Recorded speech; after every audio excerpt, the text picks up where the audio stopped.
오늘 본문 말씀으로 믿음의 순종은 하나님이 반드시 높이십니다 라는 제목으로 같이 은혜를 나누고자 합니다.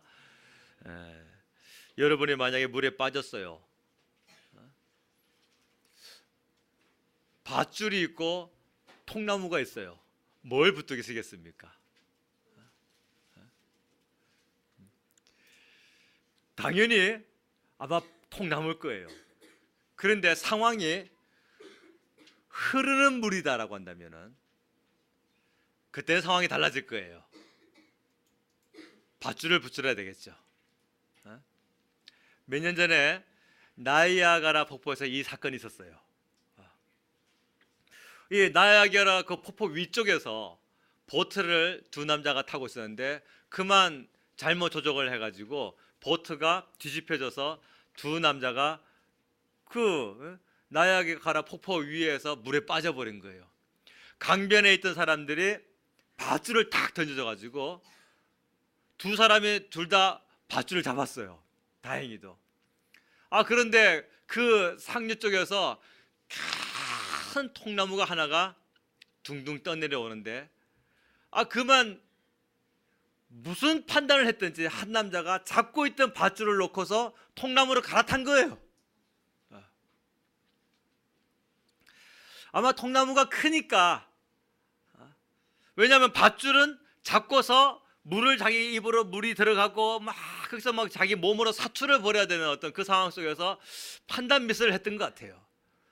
그래서 그 튼튼한 통나무로 갈아탄 것이 그에게 화근이 된 것이죠. 아뿔싸 자기가 있는 위치가 나이아가라 폭포 위였다라는 것을 잊어먹고서 그냥 보트만 타고 신나게 놀았던 겁니다. 사랑하는 여러분, 우리가 살고 있는 이 땅의 위치가 어떤 곳인지를 잘 아는 것이 굉장히 중요합니다. 이 세상은 아무리 살기 좋아 보여도 죄악 세상이래요. 믿으십니까? 아무리 견고한 성이라 한다 할지라도 하나님 앞에 먼지처럼 날아가 버리고 말 것이 바로 이 땅입니다. 마지막 날에는요, 새 하늘과 새 땅을 창조하시기 전에 이 처음 하늘과 처음 땅은 싹 다 사라지고 없어질, 불태워져 버릴 그런 땅이라 그래요. 그러니 이 땅에 있는 것이 아무리 견고해 보이고 아무리 통나무처럼 튼튼해 보인다 한달지라도 결국은 나이아가라 폭포 위에 있는 통나무에 다를 바가 뭐가 있냔 말이에요. 그 사람이 붙잡은 통나무는 그와 함께 폭포 속으로 사라지고 말았어요. 그래서 한 사람은 죽고 한 사람은 살고 말았습니다. 둘 다 밧줄을 잡았는데 그 중간의 과정에서 다른 것으로 옮겨 탔더니 살 줄 알고 붙들었던 것이 그만 자기를 죽이는 결과가 되고 말았던 거예요. 밧줄은 얇아 보여도 강변과 연결되어 있습니다. 그래서 거기서 영차 땡기는 사람들의 힘에 의해서 비록 막 물이 막 입으로 들어가고 몸이 막 그 물살과 거슬러야 되기 때문에 힘들고 어렵겠지만 그 밧줄만 놓지 않고 붙들고 있으면 강변으로 다다를 수 있는 것입니다. 그게 하나님 말씀이에요. 그러나 통나무는요, 자기의 몸을 물 밖으로 꺼낼 수가 있고 더 크고 튼튼해 보인다 할지라도 그 통나무는 물살에 의하여 나이아가라 그 폭포 아래로 떨어질 수밖에 없는 것이기 때문에 잠깐은 그게 안전해 보일 수 있고 잠깐은 든든해 보일 수 있을지라도 그것은 자기를 구할 수 있는 것이 못 되는 것입니다. 통나무는 강변과 연결되어 있지 않아요. 통나무가 아무리 크고 견고해도 그것은 잠깐이에요. 그를 구하기 위해서는 강변과 연결되어서 힘있게 끌어당길 수 있는 밧줄이 필요했던 것입니다. 오늘 우리의 영혼육을 살리는 힘이 재물에 있는 것이 아니고 여러분들의 영혼육에 대한 평안을 주는 것이 환경에 있는 것이 아니라 하나님의 말씀에 있다는 사실을 믿으시기를 주님을 축원합니다. 아무리 오래 살고 싶어서 불로 철을 먹고 불로 장생에 대한 꿈을 꾸고 산다 한다 할지라도 사람 다 죽어요. 우리 영혼육을 살리는 힘이 이 땅 피조물 가운데는 하나도 없다는 사실입니다. 예수님 말씀에 요한복음 6장 63절 말씀에 살리는 것은 영이요 육은 무익하니라.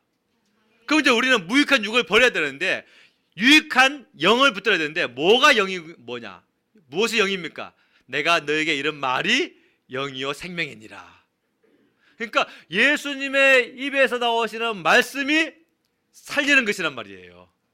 오늘 우리 집안에 나의 어떤 삶 가운데에 나의 사업과 나의 어떤 계획 앞에서 많이 힘든 부분이 있습니까? 무엇이 살릴까요? 사람이 살리겠냔 말이에요. 돈이 살리겠냔 말이에요. 하나님의 말씀, 그 말씀이 돈과 재물, 이 땅에 어떤 영광과 비교해 볼 때에 비록 하나님의 말씀은 밧줄 같을지라도 그 하나님의 말씀을 붙들 때 참 많은 고난과 역경과 어려움이 나의 막 육체를 치고 나의 막 정신적인 고통으로 나를 어렵게 한다 할지라도 끝까지 붙들 수 있기를 바랍니다. 말씀이 나를 그냥 가르치는 정도로만이 아니라 실제로 나를 인도하고 나를 먹이고 나를 입히고 나를 세우고 나를 치료하고 말씀 속에 능력이 있단 말이에요. 이 하나님의 말씀은 그냥 우리의 그 마인드 컨트롤 정도가 아니에요. 하나님의 말씀은 그냥 상처받은 사람 마음은 위로할 정도, 그 정도 차원이 아니란 말입니다. 실제로 그 말씀이 역사하는 힘이 있고 능력이 있고, 왜요? 말씀이 곧 하나님이시니까. 요한복음 1장 1절 말씀에서 그걸 선포하고 있잖아요. 태초에 말씀이 계시니라. 이 말씀이 하나님과 함께 하셨으니 이 말씀은 곧 하나님이시니라. 그러므로 사랑하는 여러분, 혹시 말씀이 내 앞에서 점점 사라지고 있지 않습니까? 재물에 대한 욕심은 막 커 보이고 말씀에 대한 욕심은 점점 사라지고 있지 않습니까? 그게 바로 나와 하나님과의 관계예요. 말씀이 없는 마음, 말씀이 없는 생활, 바로 이게 가장 큰 궁핍이요 굶주림이요. 근데 사람이 그걸 잘 몰라요. 말씀이 없는 삶이 자신에게 굶주림이라는 걸 잘 모릅니다. 그만큼 육신적인 사람이 되고 만 거예요. 재물에 대한 그 욕심이 커서 재물이 가득할 때에 기쁨을 누리고 재물이 없을 때에 굶주림을 느끼는 그런 육신적인 사람들이 되고 만 겁니다. 그러므로 우리 사랑하는 서울 좋은교회 여러분, 하나님의 말씀을 사모하시기를 주님으로 축원합니다. 오늘 본문 1절 말씀 한번 읽어보세요. 하나님의 말씀을 우리가 어떻게 사모해야 되는지 1절 말씀 한번 보도록 하겠습니다. 합독합시다. 시작. 아이 사무엘이 엘리 앞에서 여호와를 섬길 때에는 여호와의 말씀이 희귀하여 이상이 흔히 보이지 않았더라. 아멘. 이게 뭔 뜻이에요? 하나님이 엘리와 말을 안 하시겠다는 뜻이에요. 엘리는 그 시대의 영적인 리더입니다. 사사였고 제사장이었어요. 누구보다도 하나님과의 영적인 소통을 통하여서 백성들을 지도하고 인도하고 리드해야 될 사명을 가지고 있는 사람이 엘리예요. 근데 왜 하나님이 엘리와 말을 섞지 않겠다고 하셨을까요? 누가 이 긍휼이 풍성하신 하나님을, 누가 이렇게 은혜가 풍성하신 하나님을 이렇게 말씀이 희귀하게 하시는 하나님으로, 더 이상 사람과 말을 섞지 않는 그런 하나님으로, 그런 인색한 하나님으로 만드신 겁니까? 바로 하나님의 백성이에요. 이사야서 1장 13절 말씀에 보면 헛된 재물을 다시 가져오지 말라. 분향은 내가 가증히 여기는 바요. 월삭과 안식일과 대회로 모이는 것도 그러하니. 원래 이런 것들 하나님 기뻐하시는 거거든요. 월삭이라고 하는 말은 초하루란 뜻으로 매월 첫날 하나님께 제사드립니다. 안식일은 뭡니까? 일주일마다 한 번씩 또 하나님께 올려드립니다. 대회는 무엇입니까? 예? 막 큰 제사들이, 굵직굵직한 제사들이 굉장히 많았어요. 이스라엘 백성들에게. 유월절, 칠칠절, 초막절, 대속제일, 뭐 이런 셀 수 없는 뭐 그런 제사들이 많습니다. 그걸 다 통틀어서 대회라고 크게 모이는 그런 제사라 그래요. 근데 하나님께서 하지 말라, 이제 그만해라. 오늘날로 얘기하면 수요예배 오지 마, 금요예배 오지 마, 주일에 모이지 마, 새벽예배 부르짖지 마. 그 말씀이에요. 그게 얼마나 충격적인 말씀입니까? 다 치우래요. 그 다음 말씀을 읽어보니까 하나님께서 이렇게 말씀하셨어요. 성회와 아울러 악을 행하는 것을 내가 견디지 못하겠노라. 거룩한 예배라고 하면서 그 가운데 예배자로 왔다 하면서 삶 가운데서는 악을 행하는 것을 내가 견딜 수 없겠노라. 예배자라고 예배 속에 나의 이름을 부르면서 너희의 손을 들고 찬양하면서 나를 향해서 평강의 하나님이라고 외치는데 너희 마음을 보라.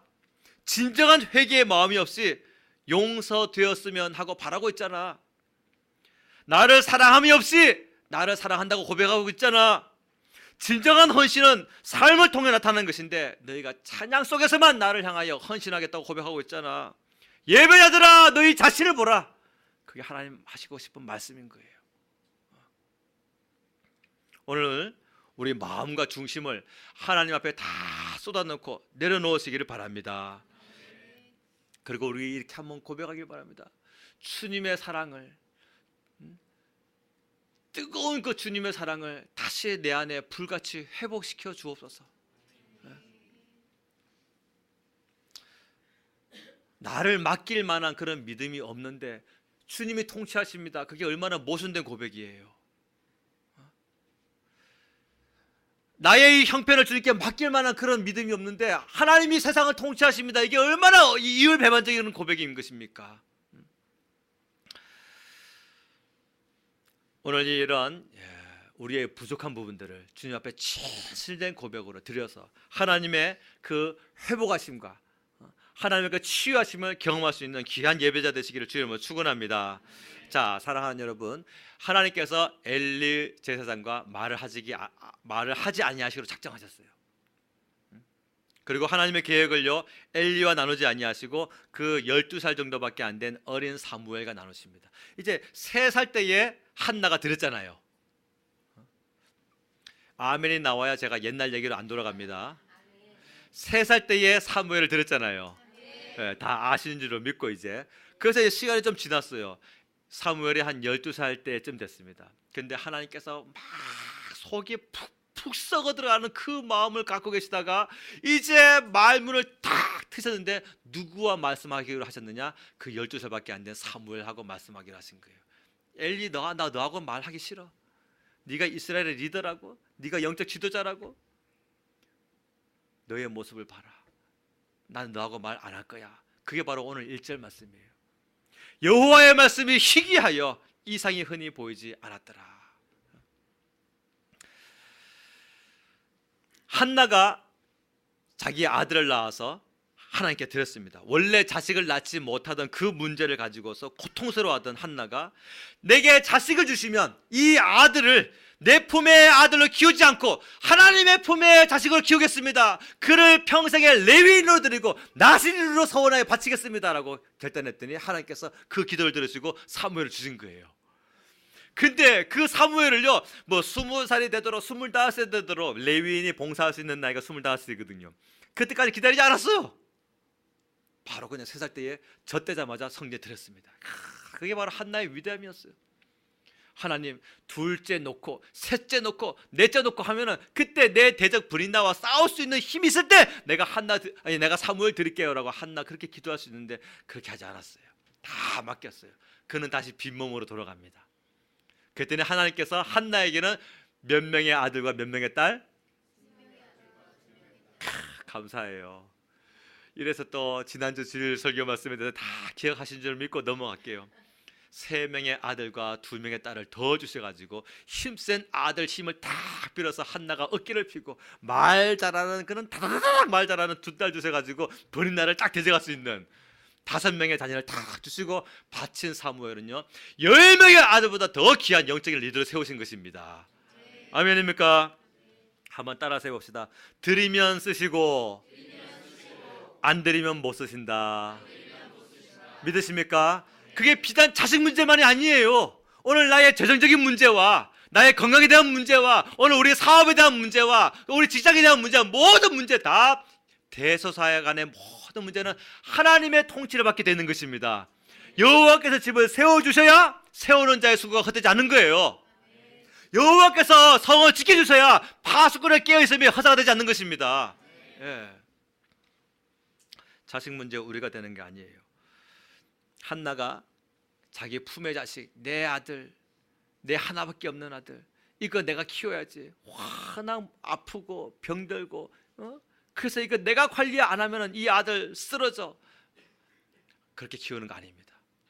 하나님께 드렸어요. 아브라함이 아이고 하나님 못 드립니다. 엘리에셀도 종도 아니라면서요. 이스마엘도 아니라면서요. 이삭 하나 있는데 이거 갖다 바치라고요. 못 드립니다. 둘째라도 셋째라도 낳게 해주세요. 그럼 내가 이삭 드릴게요. 그렇게 하지 않았어요. 하나밖에 없는 이삭인데 그놈 드리라 했더니 주저하지도 아니하고 다음날 아침에 일찍이 나귀에 안장 지우고 아들아 출발하자. 하나님의 너를 받으신단다. 자식 문제 우리 힘으로 되는 거 아닙니다. 하나님의 말씀으로 살고 있는지 우리는 체크해야 되고, 하나님의 말씀으로 자식에게 양식처럼 먹여야 되고, 하나님의 말씀으로 자식에게 의복처럼 입혀야 되고, 하나님의 말씀으로 그 자식이 타고 다니는 차처럼 타고 다니게 하셔야 돼요. 그게 24시간 동행할 수 있는 삶으로 살아갈 수 있도록 키우는 것이 부모의 사역인 것입니다. 그렇기 위해서는 어떻게 될까요? 먼저 부모가 잘해야 돼요. 부모가. 아직 어린 자식들은요, 잘 들으세요. 하나님을 직접 바라보는 것이 아니라 부모를 통하여 하나님을 바라봅니다. 자식은 하나님을 보는 것이 아니라 하나님을 섬기는 부모를 보면서 신앙생활이 무엇인지를 알게 돼요. 고난과 고통 속에서 성전에 달려가서 기도하는 부모의 모습을 보여주세요. 그러면 그 자식도 나중에 자기의 힘으로 막 이길 수 없는 그런 고통과 고난이 올 때에 성전에 와서 기도합니다. 만약에 우리가 고난과 고통 속에서 밤새 집에 앉아가지고 끙끙 앓으면서 고민하는 모습, 그 모습만 자식이 바라보고 있다 한다면 그 자식이 교회 와서 주일학교나 중고등부나 청년회에서는 기도해야 됩니다라고 들을지 몰라도 집에서는 자기의 모습은 끙끙 앓고 생각만 하는 그런 자식으로 살아갈 수밖에 없는 거예요. 그러나 우리가 유혹 앞에서 막 싸우는 모습, 때로는 실패했다 할지라도 하나님께 막 회개하고 다시 나를 드리고 싸우고 이기는 그런 모습이 자식의 눈에 보여진다고 한다면 자식도 그러한 삶을 살게 되어 있는 것입니다. 자식은 부모를 통하여 하나님을 바라보게 되어 있는 거예요. 부모가 고난을 당했을 때에 그 고난을 무엇으로 푸느냐가 자식의 열쇠가 됩니다. 부모가 아주 힘든 그런 고통을 당하고 있을 때 그 고통을 어떻게 해결하느냐가 그 자식의 열쇠가 돼요. 그러므로 훌륭한 자식이 위해 훌륭한 부모가 있는 것이 정답이에요. 나중에 자식이 잘 돼가지고 그걸 지덕이라고 생각하고 있을 때에 이놈아 그게 네 덕인 줄 알아. 이놈아 널 위하여 눈물로 헌신하고 기도한 내 덕이지 이놈아. 그 다음에는요, 부모는 하나님 덕이고 그 말 빼먹으면 안 됩니다. 그 말까지 해주셔야 되는 거예요. 부모님은 다 하나님의 덕이고 너는 자식아 부모님의 눈물 때문에 선 거야. 그 말 할 수 있어야 된단 말이죠. 오늘 새벽에 어저께 새벽 2시 반에 잠을 잤는데 6시에 눈을 떴어요. 그래서 딱 시계 보니까 6시 1분이에요. 아 주여, 주일이잖아요. 주일은 쉬는 거잖아요.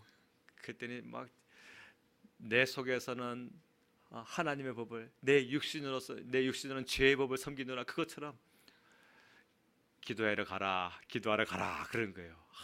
주님 오늘 제가 예배 인도를 몇 번을 해야 되고 오늘 설교를 몇 번을 해야 되는데 기도하러 가라는 거예요. 그래서 일어났어요.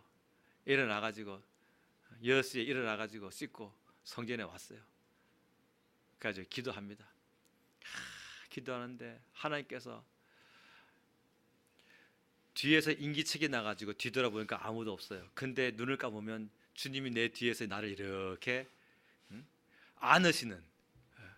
그래서 그 새벽에 약 한 1시간 정도 기도하는데 참만의 감동 속에서 눈물 가운데에서 하나님의 그 은혜를 체험하면서 기도에 가졌어요. 그리고 오늘 필요한 은혜, 오늘 우리 성도들에게 필요한 그런 은혜와 오늘 있어져야 될 모든 일들에 대하여 하나님 책임져 주세요라는 그런 기도를 하고 이제 집에 가야죠. 왜? 반주자가 자고 있으니까 반주자를 깨우러 가야죠. 얼마나 감사한지 몰라요. 하나님의 부르심에 사무엘이 응답을 못합니다. 왜? 너무 어렸어요.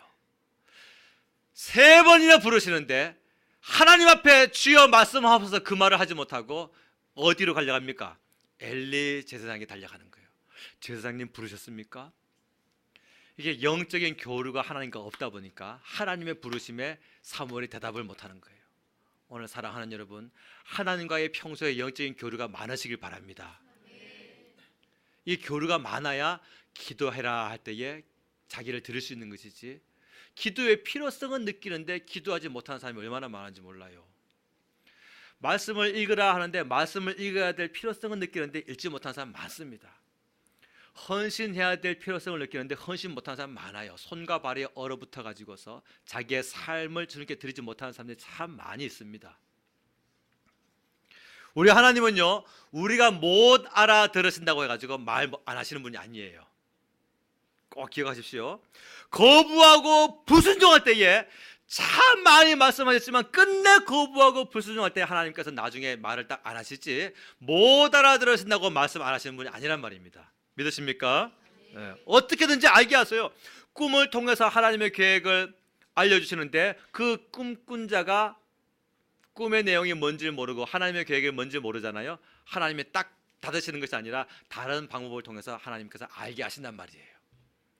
다른 기도하는 사람을 통해서, 목사님을 통해서, 또 심지어는 아내나 남편을 통해서, 심지어는 이제 자식을 통해서도 알게 하시고, 구역이 있으면 구역장을 통해서도 알게 하시고, 회장님을 통해서도 알게 하시고, 여러 가지 방면으로 하나님을 알게 하신단 말이죠. 그러니까 우리가 작정하고 불순종하는 사람이 아니라고 한다면, 그래서 우리가 항상 하나님의 말씀대로 순종하며 살기로 그렇게 기뻐하기를, 순종하며 살기를 기뻐하는 사람 아닙니까?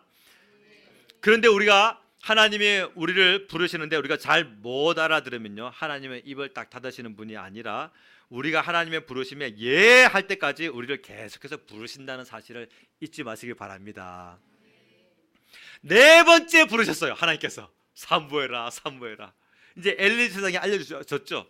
아하, 얘가 성소에서 그 하나님의 법궤가 있는 그곳에서 얘가 자더니 거기서 하나님의 부르심이 있구나. 야 사무엘, 너 이번에 또 그 음성이 들리거든. 하나님이 너 부르시는 거야. 그러니까 여호와여 말씀하옵소서, 종이 듣겠나이다라고 이렇게 말해. 그리고 자기는 안 갑니다.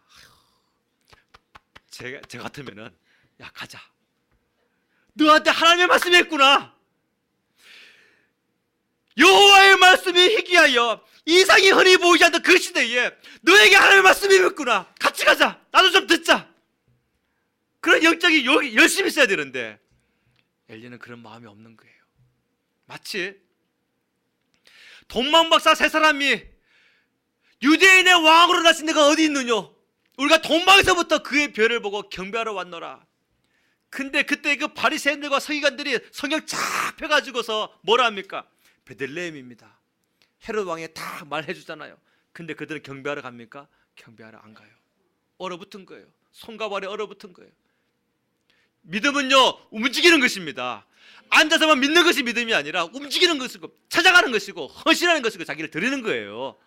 아멘. 엘리가 안 가요. 안 가고 사무엘, 너 또 부르면 대답해. 하나님이 너 부르셨던 거야. 대답해.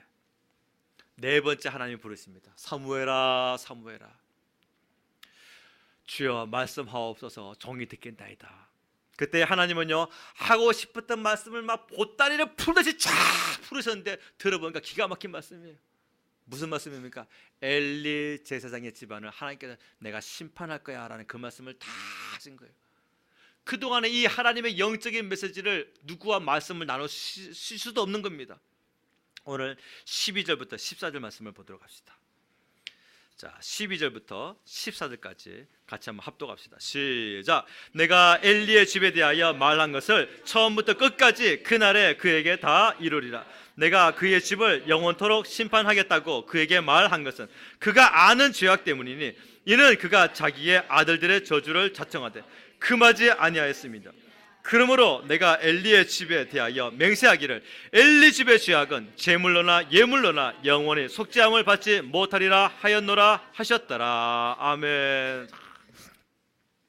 내가 그의 집을 영원토록 심판하겠다고 그에게 말한 것은 그가 아는 죄악 때문이니. 다시요, 그가 아는 죄악이에요, 모르는 죄악이에요? 아는 죄악. 다시 말하면 안다라고 하는 것은 하나님께서 어떻게든지 알게 해주셔가지고 그가 마음속에 알고 있다는 겁니다. 꿈으로든 환상으로든 다른 사람을 통해서라든 다 알게 하신 거예요. 특별히 이 엘리 제사장에 대한 그 죄악은요, 엘리의 마음 속에서 엘리가 알게 됐고 또 다른 하나님의 사람을 보내셔가지고 또 한번 지적한 적이 있어요.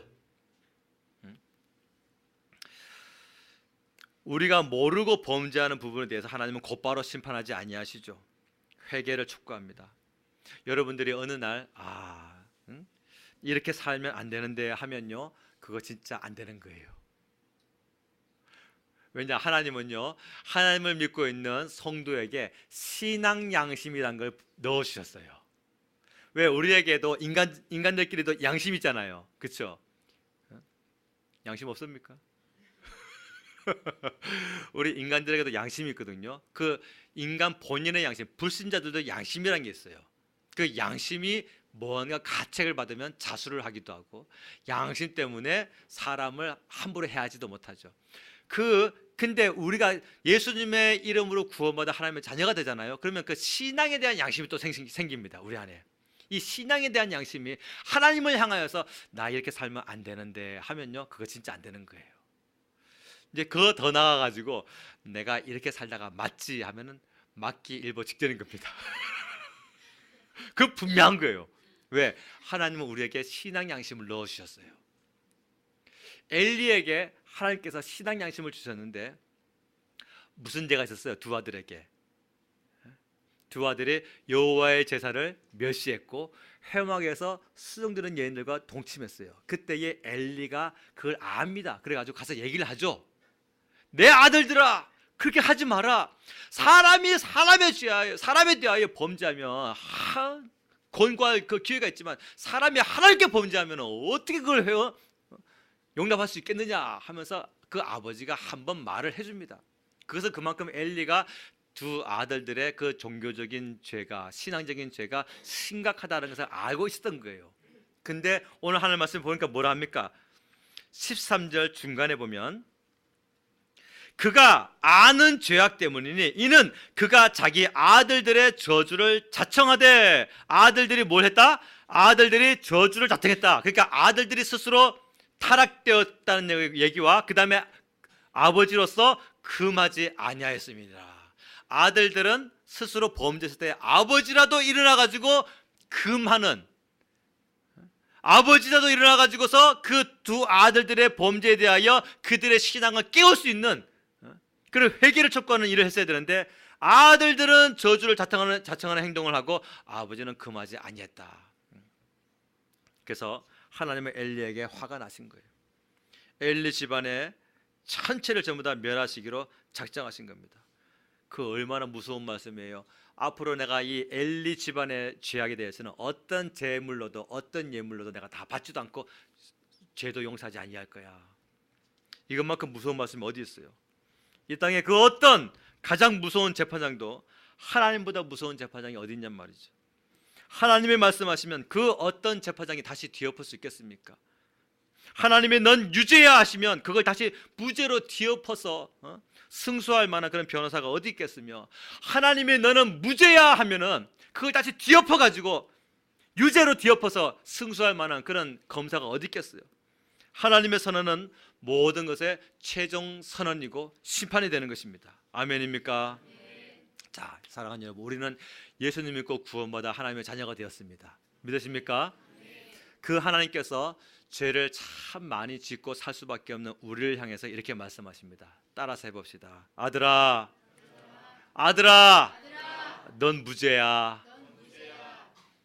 딸아, 넌 무죄야. 아멘. 왜요? 내 아들 예수의 피가 너의 죄를 다 씻어냈어. 너의 죄를 봐, 없어, 못하자. 할렐루야. 누구든지 어떤 죄를 짓든 간에 우리보다 몇십 배, 몇백 배 강력한 죄를 범했던 사람이 바로 사도 바울이에요. 우리는 바울 같은 죄를 짓지 않았습니다. 사도 바울은요, 예수 믿는 사람들을 잡아다 죽이는 일을 했어요. 그런데도 예수님께서 용서해 주셨어요. 그 사도 바울도 내가 예수님 믿고 용서받아 새 사람 되었다 고백하는데 회복 안 될 사람이 누가 있습니까? 아멘. 하나님 오늘 우리에게 이렇게 말씀하세요. 아들아, 너는 무죄야. 딸아, 너도 무죄야. 누구든지 내 아들 예수의 피를 의지하여 기도하는 자들에게 내가 다 씻어줘. 기억하지 않냐고 다 씻어줘. 할렐루야. 엘리 집안이 하나님께 유죄 선고를 받고 죽임을 당하게 되는데 그 이유에 대해서 하나님은 두 가지를 말씀하셨어요. 자기 아들들이 저주를 자청했다는 것이죠. 스스로 범죄를 계속해서 반복해서 지었다는 겁니다. 중범죄죠.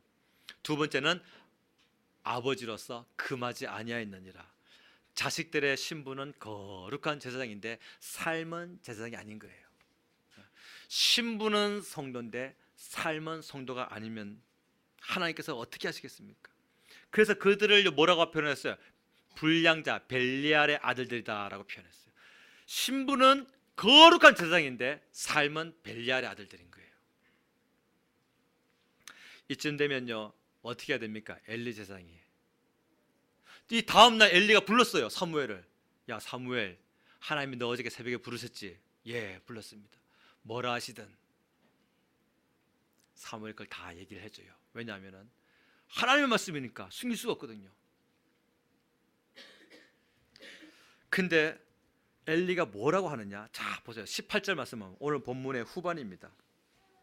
18절 말씀 읽어봅시다. 시작. 사무엘이 그것을 그에게 자세히 말하고 조금도 숨기지 아니하니 그가 이르되 이는 여호와시니 선하신 대로 하실 것이니라 하니라 하면 이게 핫소리예요. 엘리가 이게 핫소리냔 말이에요. 사무엘이 엘리 제사장님, 하나님께서 제사장님의 집안 사람들 전부 다 멸하시겠다고 하십니다 했더니 엘리 제사장이 거기서 이는 여호와시니 그의 선하신 뜻대로 하실 것이다. 이쯤 되면요 엘리 제사장이 하나님 앞에 통곡하고 울부짖고 부르짖으면서 기도해야 되지 않겠습니까? 하나님 살려주세요. 우리 집안이 이렇게 망할 수가 있습니까? 살려주세요. 성령의 능력을 부어주세요. 다윗은 어땠어요? 다윗도요 바세바를 취하고 우리아를 죽이는 간음죄와 살인죄를 막 동시에 저질렀을 때에 하나님께서 오셔가지고 다윗 너 범죄했잖아 회개해 할 때에 다윗이 어떻게 합니까? 나를 주 앞에서 쫓아내지 마시고 주의 성령을 내게서 거두지 마옵소서. 주의 구원의 기쁨을 다시 내게 회복시켜 주시옵소서. 부르짖고 기도했어요. 다윗은 범죄하고서 그 범죄를 지적받았을 때에 하나님 앞에 살려달라고 부르짖고 기도했습니다. 그 결과 다윗은 다시 하나님의 회복하심으로 말미암아 이스라엘의 최고의 왕이 됐단 말입니다. 예. 사람이 하나님 앞에 심판받는 것은 죄 때문만은 아니에요. 분명히 심판은 죄가 맞아요. 근데 성도가 하나님 앞에 심판받는 것은 죄 때문만은 아닙니다. 죄 다음에 있는 회개가 와야 되는데 회개하지 아니할 때 하나님께서 심판하시는 것이죠. 죄 문제 가지고 예수님 돌아가셨잖아요. 아멘. 네. 죄 때문만이 아니라 회개하지 아니하고 뻔뻔하게 성도다 하면서 나 예배자입니다 할 때에 하나님께서 웃으시죠. 하나님께서 심판을 준비하시죠. 이놈아 내가 다 보고 있었어 그거죠. 그러니까 회개가 중요합니다. 시편 7편 12절 말씀에 사람이 회개하지 아니하면 그가 그의 칼을 가시며 그의 활을 이미 당기어 예비하셨도다. 그러나 반대로 회개하면 어떻습니까? 누가복음 15장 7절 말씀에 죄인 한 사람이 회개하면 하늘에서는 하나님의 그 보좌 그 하늘에서는 회개할 것 없는 의인 99보다 기뻐하는 것이 더 하리라 그랬어요. 아합 왕도 잠깐이지만 회개합니다. 아합 왕이 잠깐 회개할 때에 하나님께서요 그 아합 왕의 그 심판을 유보해 주셨어요. 미루셨어요. 북이스라엘에서 가장 정말 악한 왕이 아합 왕 아닙니까? 이 아합 왕은 하나님의 긍휼이 필요 없는 왕이다라고 말해도 그렇게 서운하지 않을 만큼 악을 많이 행한 왕이에요. 여호와의 선지자들을 얼마나 많이 죽였는지 모릅니다. 그리고 악한 여왕, 악한 그 왕비 이세벨을 드리고, 그리고 바알 선지자와 아세라 선지자들을 왕궁에 드리고 온 나라를 전부 다 우상 숭배로 물들인 왕이 아합 왕입니다. 너무너무 악한 왕이에요.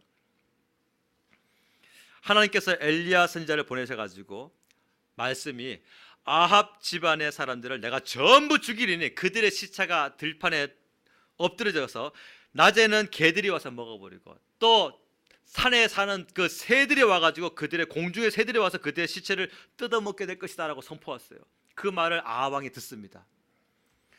성경 말씀에 열왕기상 21장 27절 말씀에 아합이 이 모든 말씀을 들을 때에 그의 옷을 찢고 굵은 배로 몸을 독이고 금식하고 굵은 배에 누우며 또 풀이 죽어 다니니라. 풀이 죽어 다니니라. 하나님의 심판에 대해서 풀이 죽어 다니니라. 그랬더니 하나님께서 엘리야 선지자에게 다시 이렇게 말씀하셨어요. 여호와의 말씀이 디셉 사람 엘리야에게 임하여 이르시되 아합이 내 앞에서 겸비함을 네가 보느냐? 그가 내 앞에서 겸비함으로 내가 재앙을 저의 시대에는 내리지 아니하고 그 아들의 시대에야 그의 집에 재앙을 내리리라. 다시 말하면 그 악한 왕 선지자들을 죽이고 온 나라를 전국을 우상 숭배로 물들였던 아합 왕도 잠깐 뉘우치는 마음 가졌거든요. 그 잠깐 뉘우치는 마음 속에도 하나님께서 심판하지 아니하시고 내가 너의 그 회개를 안 받아 하지 아니하시고 그 잠깐 뉘우치는 마음 속에는 하나님께서 심판을 하지 못하신 거예요. 그리고 미루셨어요. 회개가 그렇게 중요하단 말입니다. 엘리 집안에 왜 당대 심판을 받게 됐을까요? 회개하지 않았기 때문에 그래요.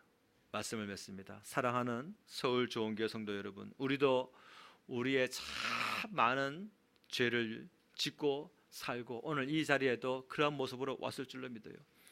십자가에 못 박혀 돌아가신 예수님의 은혜로 사는 것이 우리의 모습인 것입니다. 그렇다고 해서 우리가 마음 놓고 죄를 짓자는 그런 아니에요. 자주 반복되는 죄가 분명히 있을 거예요. 그 부분을 오늘 하나님 앞에 내려놓고 고백하며 회개해야 됩니다. 하나님은 심판주도 되시지만 그 전에 우리의 치료자도 되십니다. 아버지, 내 힘으로 나의 이 부분을 치료할 수가 없어서 주님께 나의 이 모난 모습을 맡깁니다. 주님께서 나를 고쳐서 사용하여 주옵소서. 나는 너희를 치료하는 여호와임이라. 그걸 입증시키기 위해서 하나님은요 쓴물도 단물로 바꾸는 마라의 기적을 보이신 거 아닙니까? 나는 너희를 치료하는 여호와 라파, 너희를 치유하는 하나님이라. 이걸 알게 하시기 위해서 그 문둥병 걸린 나아만 장군을 물로 7번 모욕시키고 난 후에 다 고침받게 하신 거 아니겠냔 말이에요. 예수님께서 나는 너를 치유하는 여호와라, 그 말씀을 입증시키기 위해서 얼마나 많은 소경들과 안전병이들과 문둥병자들과 못 걷는 자들과 심지어 귀신 들린 자들과 난치병 환자들을 얼마나 예수께서 많이 고치셨습니까? 예수님이야말로 나의 가장 좋은 치료자예요. 예수님이야말로 내 영혼육의 가장 훌륭한 치료자이십니다.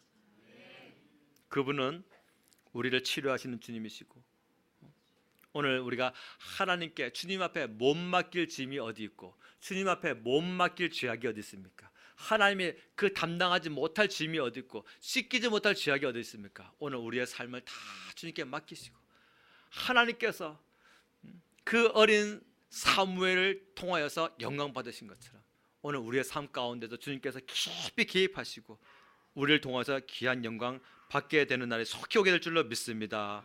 그러므로 하나님께서 우리의 모난 모습을 다시 고쳐 사용할 때까지 우리를 들여서 주님께 치유함을 받고 회복을 받고 영적인 부흥을 체험할 수 있는 우리 서울 좋은 교회 되시길 주님을 축원합니다. 같이 동서남 기도합시다. 주여, 지금보다 더 주님을 경외하기를 원합니다. 지금보다 더 주님을 두려워할 줄 아는 자 되길 원합니다. 지금보다 더 주님을 사랑할 줄 아는 자 되길 원합니다. 말씀이 하나님인 것을 믿고 이제 우리의 가슴에 새겨주신 말씀을 하나님 모시듯이 말씀을 소중히 여기며 말씀 따라 순종할 수 있는 하나님의 사람들, 영적인 사람들, 성령의 사람들 될 수 있도록 축복하여 주시옵소서. 주여, 새 이름으로 기도합니다. 주여.